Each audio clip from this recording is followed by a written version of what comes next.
اس نے اپنی ذمہ داری دینی، میں نے اپنی ذمہ داری، اس نے اپنا جواب دینا، میں نے ٹھیکہ لیا ہے ہر کسی کو روکوں۔ ارے جب مواحد ہوتا ہے، جب اس کو اللہ کی دین کی غیرت اس کے دل میں زندہ ہو، وہ دین کے خلاف ہونے والے چھوٹے سے عمل کو بھی برداشت نہیں کر سکتا۔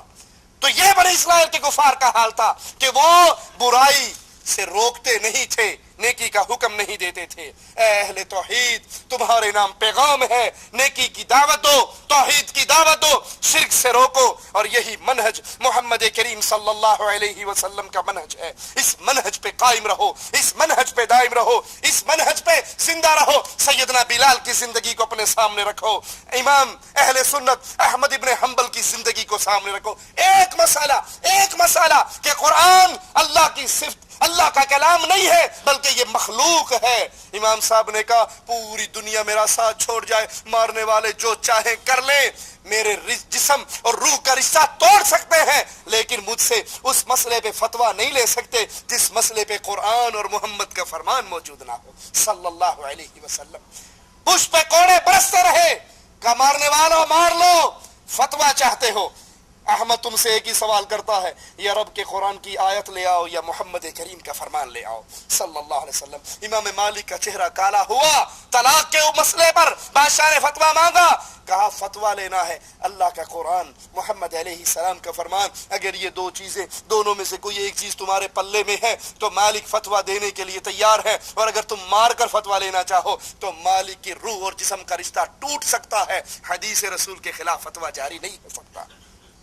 یہ 4 دن کی زندگی ہے، اس زندگی کو دنیا کی رنگینیوں میں ضائع نہ کیجئے، وگرنہ قیامت کے دن کا جو منظر ہے اس کو اپنے سامنے رکھیے۔ فَكُبْكِبُوا فِيهَا هُمْ وَالْغَاوُونَ، پس وہ سب اور کل گمراہ لوگ جہنم میں داخل، اوندے منہ ڈالے جائیں گے۔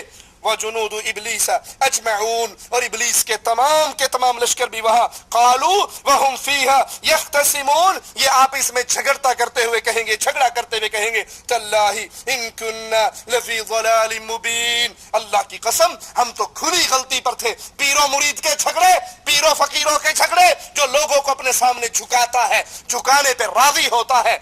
بزرگوں نے، اولیاء اللہ نے اپنی قبروں کو پکی کرنے کی دعوت نہیں دی، ان پہ سجدے کرنے کی دعوت نہیں دی، ان پہ قبے کرنے کی دعوت نہیں دی، ان پہ عرس منانے کی دعوت نہیں دی۔ یہ بعد والے لوگوں نے پیٹ کی جہنم بھرنے کے لیے اولیاء اللہ کے ساتھ یہ سلوک کیا۔ اب جو لوگ لوگوں کو اپنے سامنے سجدہ کروائے، ان سے عبادت کروائے، اس پہ راضی رہے، تو مرید اس طاغوت کو جہنم میں کیا کہیں گے؟ اذ نسویکم برب العالمین، ہم تمہیں، اس وقت ہم گمراہی میں تھے جب ہم تمہیں اللہ کے برابر کرتے تھے۔ نماز میں بھی اللہ کے لیے سجدہ ہوتا تھا، اور پیر سامنے بھی سجدہ ہوتا، بیت اللہ کا طواف بھی ہوتا تھا، اور قبروں کا طواف بھی ہوتا تھا، حج میں اللہ کے نام پر بھی قربانی ہوتی تھی، قبر پہ بھی قربانی ہوتی تھی۔ اذ نسویکم برب العالمین، ہم تمہیں اللہ رب العالمین کے برابر بنا بیٹھے تھے، ہم اس وقت بڑی گمراہی میں تھے۔ وما ضلنا الا المجرمون، اور ہمیں تم جیسے رسوا بدکاروں کے سوا کس نے گمراہ کیا ہے؟ ہم تمہاری لچھے دار تقریریں سن کر اس شرک کے راستے پہ چلتے تھے۔ فما لنا من شافعین، اب تو ہمارا کوئی سفارشی بھی نہیں ہے۔ ولا صدیق حمیم، کوئی سچا غمخوار ہمارا دوست ہے۔ فلو ان لنا کرۃ فنکون من المؤمنین، اہل شرک کی حسرت بھری آواز قرآن کے الفاظ میں سنیے۔ اہل شرک کہیں گے اے کاش ایک مرتبہ دنیا میں جانے کا موقع مل جائے، ایک مرتبہ پھر دنیا میں لوٹ جائے، پھر ہم شرک نہیں کریں گے، پھر ہم مومنین کی صف میں شامل ہوں گے۔ اللہ سے دعا ہے اللہ ہمارے گناہوں کو معاف فرمائے، اللہ ہماری خطاؤں کو معاف فرمائے، اللہ ہمیں زندہ رکھے، توحید پہ رکھے، ہمارے دل میں غیرت توحید کو پیدا فرمائے۔ اس فتنوں کے دور میں اللہ کی توحید کو سینوں سے لگانے والا، اس توحید کو بیان کرنے والا، اس توحید کی غیرت اپنے دل میں پیدا کرنے والا، اللہ ہمیں اس حال میں موت دینا۔ اے ہمارے اللہ تو ہم سے راضی ہو، ہم تجھ سے راضی ہوں۔ اقول قولی ھذا واستغفر اللہ لی ولسائر المسلمین فاستغفروه انه هو الغفور الرحیم۔